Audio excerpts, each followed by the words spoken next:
Bonjour et bienvenue sur ma chaîne. Aujourd'hui, saviez-vous que près de 80% des Français, dont vous faites peut-être partie, ne parviennent pas à atteindre une santé optimale à cause d'un petit manque quotidien? Ce manque, c'est la vitamine D, un élément absolument essentiel pour rester en bonne santé. Une carence peut entraîner divers problèmes, comme une chute de cheveux excessive, des sueurs abondantes, ou une plus grande sensibilité aux infections. Dans cette vidéo, je vais vous dévoiler les 7 signes qui pourraient indiquer que vous manquez de vitamine D. Allons-y. 1. Une fatigue quotidienne. Pour bien comprendre ce phénomène, il faut revenir sur 2 notions importantes, l'énergie et l'alimentation dans notre corps. Il est évident pour nous tous que l'une des principales raisons pour lesquelles nous mangeons plusieurs fois par jour est de fournir à notre corps de l'énergie, son carburant. De la même façon que vous utilisez de l'énergie pour chauffer votre maison, en utilisant du bois, du fioul ou de l'électricité, notre corps, lui, se nourrit de différentes sources, sucre, graisse ou protéines. Cependant, ce carburant doit être transformé pour être utilisable, à l'image du bois qui doit être brûlé pour produire de la chaleur. Dans notre corps, cette transformation se fait au sein des cellules, grâce à de petites centrales énergétiques appelées mitochondries. En cas de carence en vitamine D, ces mitochondries ne fonctionnent pas correctement, et malgré une alimentation équilibrée, vous vous sentez fatigué au quotidien. De plus, la vitamine D joue un rôle crucial dans la production d'une hormone essentielle, la mélatonine, qui régule notre sommeil. Sans une quantité suffisante de vitamine D, vous pourriez avoir des difficultés à vous endormir, ce qui aggrave encore la sensation de fatigue. 2. Une humeur instable. Caractérisée par des sautes d'humeur fréquentes. Je vous ai mentionné il y a quelques instants que la vitamine D joue un rôle essentiel dans la production de certaines hormones. Nous avons déjà évoqué la mélatonine, l'hormone qui régule l'endormissement. Mais il existe une autre hormone clé dans notre corps, la sérotonine. Vous en avez peut-être déjà entendu parler? Si c'est le cas, n'hésitez pas à me le dire en commentaire. La sérotonine fait partie des 4 hormones du bonheur et elle est responsable de maintenir une humeur stable sur le long terme. Ainsi, lorsqu'il y a une carence en vitamine D et que notre corps ne peut plus produire cette hormone en quantité suffisante, nous ressentons davantage de tristesse, une irritabilité accrue et une humeur moins stable. C'est pour cette raison que l'on parle souvent de la dépression saisonnière. Vous en avez peut-être déjà entendu parler, ainsi que du fameux Blue Monday, ce lundi de l'année où les gens sont particulièrement déprimés. Cela n'est pas uniquement lié au froid, mais aussi à la baisse de la vitamine D en hiver, entraînant une diminution des hormones dont je viens de parler. Résultat, une petite dépression qui s'installe progressivement. En parallèle, il est prouvé qu'un manque de vitamine D peut également rendre une personne plus sensible à l'anxiété et au stress. Vous comprenez alors que ce cocktail moins d'hormones du bonheur, plus d'anxiété et de stress perturbe l'équilibre de l'humeur. 3. La transpiration excessive. Non seulement pendant la journée, mais aussi la nuit, ce qu'on appelle les sueurs nocturnes. Pour comprendre cela, il faut savoir que la vitamine D influence notre système immunitaire, qui est comme un bouclier, notre mécanisme de défense contre les menaces extérieures comme les microbes ou les bactéries. Si notre système immunitaire est robuste, nous tombons rarement malades. En revanche, un système immunitaire affaibli, ou immunodéprimé, nous rend plus vulnérables aux infections. L'une des façons dont le corps réagit face à une menace est d'augmenter sa température, comme lors de la fièvre. Cette élévation de température vise à rendre l'environnement moins favorable aux bactéries et à aider le corps à se défendre. Lorsque l'on souffre d'une carence en vitamine D installée, le corps a tendance à s'emballer légèrement, provoquant une inflammation et une élévation subtile de la température corporelle. Cette hausse peut être de quelques dixièmes de degré seulement, mais en l'absence de vitamine D, le corps perd parfois le contrôle de ce mécanisme, maintenant une température légèrement plus élevée de manière continue. Inutile de vous faire un dessin, une température corporelle plus haute entraîne forcément une augmentation de la transpiration. Avant de vous inquiéter ou d'opter pour des antitranspirants, posez-vous la question, est-ce que vous avez tout ce qu'il vous faut dans votre alimentation? 4. La propension à tomber fréquemment malade. Cela fait écho à ce que je vous expliquais précédemment, la vitamine D est essentielle au bon fonctionnement du système immunitaire. En cas de carence, la protection antimicrobienne, c'est-à-dire la défense contre les infections, bactéries et virus, est compromise. Résultat ?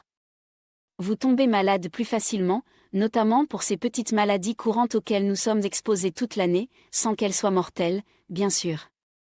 Je pense aux gastro-entérites, angines, bronchites, ou encore aux rhumes qui reviennent régulièrement. Si vous manquez de vitamine D, votre corps se défend moins bien contre ces infections, et vous êtes plus souvent malade. Alors, avant de vous questionner sur votre fragilité ou de vous précipiter sur les médicaments, demandez-vous pourquoi vous êtes le seul de votre famille ou de votre bureau à attraper constamment des rhumes, alors que les autres semblent s'en sortir facilement. La réponse se trouve souvent dans votre alimentation. 5. Une chute de cheveux excessive. Pouvant conduire à une forme de calvitie ou d'alopécie. Parfois, ce n'est pas une vraie calvitie, mais plutôt une carence en vitamine D. Vous commencez peut-être à voir à quel point cette vitamine est impliquée dans de nombreux processus vitaux de notre corps. C'est vraiment une molécule clé, au centre de nombreuses études scientifiques, car on s'est rendu compte que de nombreux problèmes de santé pouvaient être liés à ce simple manque de vitamine D. Au quotidien, lorsqu'on parle de la chute des cheveux, il est essentiel de prendre en compte un facteur clé, la génétique. Ce que l'on appelle la génétique, ou parfois l'hérédité, représente l'ensemble des caractéristiques que nous héritons de nos parents et qui influencent la personne que nous devenons. Par exemple, si vos parents sont grands, vous avez de bonnes chances de l'être aussi. Si vos parents sont blonds ou ont les yeux bleus, il est probable que vous héritiez de ces traits. De même, si vos parents sont diabétiques, vous êtes plus susceptible de l'être à votre tour. Et si vos parents ont souffert de calvitie, il y a des chances que vous y soyez aussi exposés. Je parle d'expérience. C'est cette logique que l'on doit comprendre ici. Si vous manquez de vitamine D, cela peut accélérer un processus déjà inscrit dans vos gènes. Autrement dit, si vous êtes prédisposé à perdre vos cheveux plus rapidement à cause de l'héritage familial, la carence en vitamine D pourrait aggraver la situation en activant davantage ce gène. Concrètement, voici ce qui se passe. Quand un cheveu tombe, il est parfois accompagné de son bulbe, appelé le follicule pileux. C'est dans ce follicule que se trouve la capacité du cheveu à repousser, suivant ce qu'on appelle le cycle de vie du cheveu. Mais une carence en vitamine D peut perturber ce cycle, en réduisant l'expression du gène responsable de la fabrication continue des cheveux. Résultat, la chute des cheveux s'accélère, et la calvitie s'installe plus rapidement. Si vous souhaitez en savoir plus sur ce sujet, je vous propose une étude en description. 6. La douleur osseuse. Il est important de comprendre le processus d'entretien de nos os et de notre squelette. Tout comme d'autres parties du corps, certaines cellules osseuses meurent et sont remplacées régulièrement, ce qui est tout à fait normal. De la même manière que vos ongles se cassent et se réparent, vos cheveux tombent et repoussent, et votre peau se coupe et cicatrise, vos os subissent un processus similaire, surtout en cas de choc ou de traumatisme, ou simplement avec le temps. On peut comparer les os à des murs qui nécessitent un entretien. Le calcium, que vous trouvez dans votre alimentation, joue le rôle des briques pour maintenir ces murs. Mais sans ciment, les briques ne tiennent pas. Ce ciment, c'est la vitamine D, qui permet au calcium de faire son travail et de maintenir la solidité de vos os. Je vous partage ici une étude qui approfondit ce sujet, et vous pourrez également la retrouver dans la description. Pour revenir à l'idée du ciment dont je parlais, il est essentiel de comprendre que la vitamine D permet une bien meilleure absorption et utilisation du calcium que vous consommez.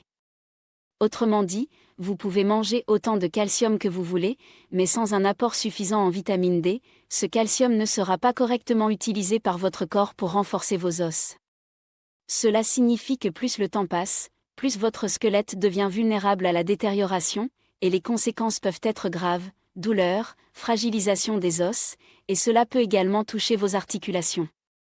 Comme je l'ai déjà mentionné dans ma vidéo sur l'ostéoporose, que vous trouverez ici et dans la description, le problème principal n'est pas le calcium en cas de fragilité osseuse, mais bien cette fameuse vitamine D, l'apparition de courbatures. Ce point fait écho à ce que j'ai expliqué précédemment, sans vitamine D, même avec une consommation suffisante de calcium, votre corps ne pourra pas l'utiliser efficacement. Le calcium ne sert pas uniquement à réparer les os, il est aussi crucial pour le bon fonctionnement de vos muscles, en facilitant leur contraction et leur décontraction. Ainsi, comme l'étude que je vous ai mentionnée le montre, sans vitamine D, il y a un manque de calcium, et donc des difficultés à détendre correctement vos muscles. Le résultat, des courbatures plus fréquentes et intenses. De plus, rappelez-vous de ce que j'ai dit en début de vidéo, le manque de vitamine D peut entraîner une inflammation, augmentant la température corporelle, ce qui complique encore la récupération musculaire. Si vous êtes sportif, ou même si vous n'avez pas une activité physique intense mais souffrez de courbatures généralisées, réfléchissez au contenu de votre alimentation. La vitamine D est cruciale, mais pour manger équilibré, de nombreux autres éléments sont également essentiels. Si vous souhaitez en savoir plus sur comment manger sainement, notamment pour perdre du poids sans suivre de régime restrictif, je vous invite à consulter le site nutriscope.fr, où vous trouverez des méthodes pour perdre du poids à votre rythme, avec des programmes adaptés pour les hommes, les femmes, et même des plans spécifiques pour les femmes ménopausées. Et voilà, nous avons passé en revue les 7 signes qui peuvent indiquer un manque de vitamine D. Si vous vous reconnaissez dans certains de ces symptômes, il est peut-être temps de revoir votre apport en vitamine D et de consulter un professionnel de santé pour des conseils adaptés. N'oubliez pas que prendre soin de votre corps commence souvent par de petites habitudes au quotidien. Si cette vidéo vous a été utile, n'hésitez pas à laisser un j'aime, à vous abonner pour ne rien manquer des prochaines vidéos, et à partager en commentaire vos impressions ou questions. Merci de m'avoir suivi jusqu'au bout, et à très bientôt pour une nouvelle vidéo.